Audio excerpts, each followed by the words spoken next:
Hello everyone, welcome again, welcome to my YouTube channel Udang education. Myself Aman. तो देखिए आज की इस वीडियो के अंदर अपने करने वाले हैं एक्सरसाइज 12.3 के क्वेश्चन नंबर 1 एंड 2। तो देखिए क्वेश्चन नंबर 1 के अंदर क्या कहना चाह रहा है। तो यहाँ पर जो अपने ने एक्सपोनेंट्स एंड पावर्स के जो रूल सीखे हैं वही हमें क्या करने हैं, यहाँ पर अप्लाई करने हैं। द वैल्यू ऑफ दिस, आपको इसकी वैल्यू बतानी है। तो देखिए आपको पता है जब भी बेस सेम होता है और डिवाइड का साइन होता है तो पावर क्या होती है, माइनस होती है।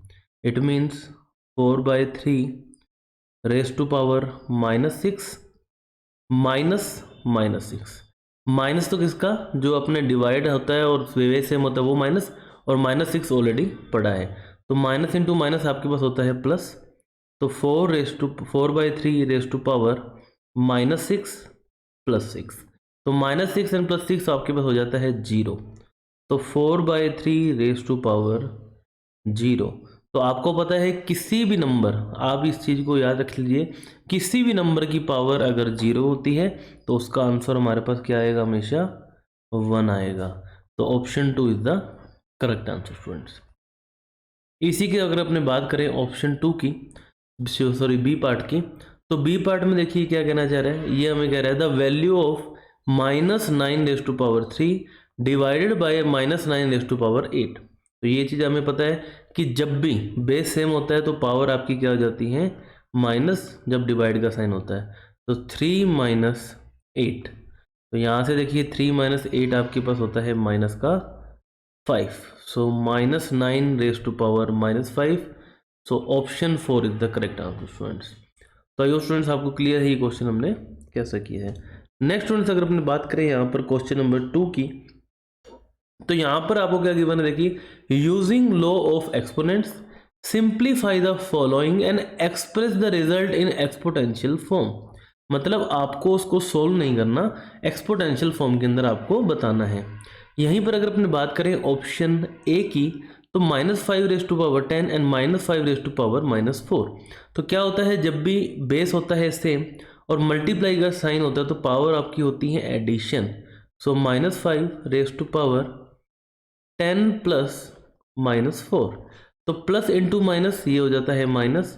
तो -5 रेज़ टू पावर 10 - 4, और आपके पास फाइनली जो आंसर आ गया -5 रेज़ टू पावर 6। ठीक है, ये आपका क्या हो गया स्टूडेंट्स, आंसर हो गया। नेक्स्ट अगर अपने बात करें इसी के बी पार्ट की, तो बी पार्ट में देखिए क्या है, 13 raise to power -20 is divided by 13 raise to power 20। तो जब भी बेस सेम होता है, डिवाइड का साइन होता है, तो उस केस में हमारे पास क्या हो जाता है, आपकी पावर हो जाती है माइनस। तो 13 रेज़ टू पावर -20, जो फर्स्ट टर्म है वो एज इट इज रहेगी, माइनस -20। सॉरी यहाँ पर क्या है, 12 है ना कि 20। ठीक है, और माइनस का 12 एंड माइनस का 20, तो जब भी साइन होते हैं नेगेटिव के, दोनों साइन जब भी सेम होते हैं तो एडिशन होता है। तो 13 raise to power -32 students, and this is your answer. ठीक है, तो ये आपका बी पार्ट का क्या हो गया स्टूडेंट्स, आंसर हो गया। नेक्स्ट अगर अपने बात करें, तो देखिए ये आपका क्या है, माइनस में है, इसी को अगर आप प्लस में लिखना चाहें तो 1/13 रेज़ टू पावर 32 लिख सकते हैं, है ना। क्या होता है माइनस का मतलब क्या होता है, इनवर्स, मतलब ये चला गया आपका डिवाइड में। उसके बाद देखिए बात करें इसी के सी पार्ट की, तो 7 रेज़ टू पावर 3 और 14 को अपने लिख सकते हैं 2 इंटू, या फिर 7 इंटू 2 रेज़ टू पावर -3, और इनको कर लेते हैं अपने सेपरेट। तो 7 रेज़ टू पावर 3 मल्टीप्लाई बाय 7 रेज़ टू पावर -3 मल्टीप्लाई बाय 2 रेज़ टू पावर -3।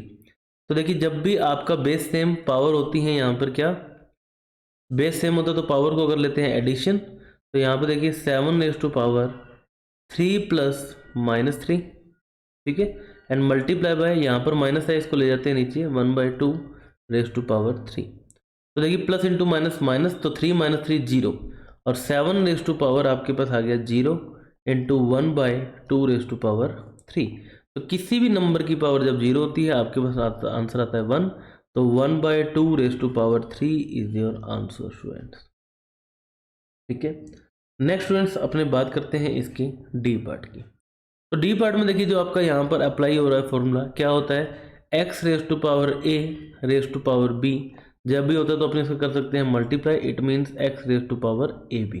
ठीक है, तो यहाँ पर अपन लिख देते हैं 7 रेस टू पावर -4 मल्टीप्लाई बाय -2, और -4 इंटू, देखिए माइनस इंटू माइनस हो गया प्लस, 4 इंटू 2 8, तो 7 raise to power 8 is your answer students. Next students अपने देखते हैं इसका ई पार्ट। तो ई पार्ट देखिए बिल्कुल सिमिलर है जैसे अपने ने किया था यहाँ पर क्वेश्चन नंबर सी, उसी तरीके से अपने को इसको ई पार्ट भी करना होगा। तो ई पार्ट में अगर अपने देखें कि 11 रेस टू पावर -22, और 33 को मैं क्या लिख सकता हूँ, 33 को मैं लिख सकता हूँ 3 इंटू 11 रेस टू पावर -22। तो यहाँ से देखिए आपके पास क्या हो जाएगा, ये इसको अपने कर देते हैं separate, 11 raise to power -22 and divided by 3 raise to power -22 मल्टीप्लाई बाय 11 रेस टू पावर -22। तो ये 11 रेस टू पावर -22 से 11 रेस टू पावर -22 कैंसल, और 1/3 रेस टू पावर -22। अब देखिए इन्वर्स है, तो देखिए अगर न्यूमरेटर में इन्वर्स आता है तो वो चला जाता है डिनोमिनेटर में, और डिनोमिनेटर में अगर इन्वर्स आता है वो चला जाता है न्यूमरेटर में। तो ये हो जाएगा 3 raise to power 22 and this is your answer students. ठीक है, नेक्स्ट स्टूडेंट्स यहाँ पर अपने बात करते हैं फाइनली इसके एफ पार्ट की। तो यहाँ पर एफ पार्ट में अगर अपने देखें तो 14 raise to power 3 raise to power -1 into -2, जो कि अपने ने यहाँ पर डी पार्ट के अंदर फॉर्मूला सीखा था। तो 14 raise to power 3 raise to power -1 into -2, ये हो गया आपके पास 2। नेक्स्ट देखिए 2 इंटू 3 कर देंगे, तो 14 रेस टू पावर 3 इंटू 2, तो ये आपके पास आ गया 14 raise to power 6 and this is your answer students. तो इसी के साथ स्टूडेंट्स आपका जो है यहाँ पर क्वेश्चन नंबर 2 भी कंप्लीट हो चुका है। मिलते हैं नेक्स्ट वीडियो के अंदर जहाँ पर अपने आगे क्वेश्चन करेंगे। वीडियो अगर आपको अच्छी लगे तो इसे लाइक करें, फ्रेंड्स के साथ शेयर करें, चैनल को सब्सक्राइब जरूर करें। Thank you very much, have a nice day, bye bye.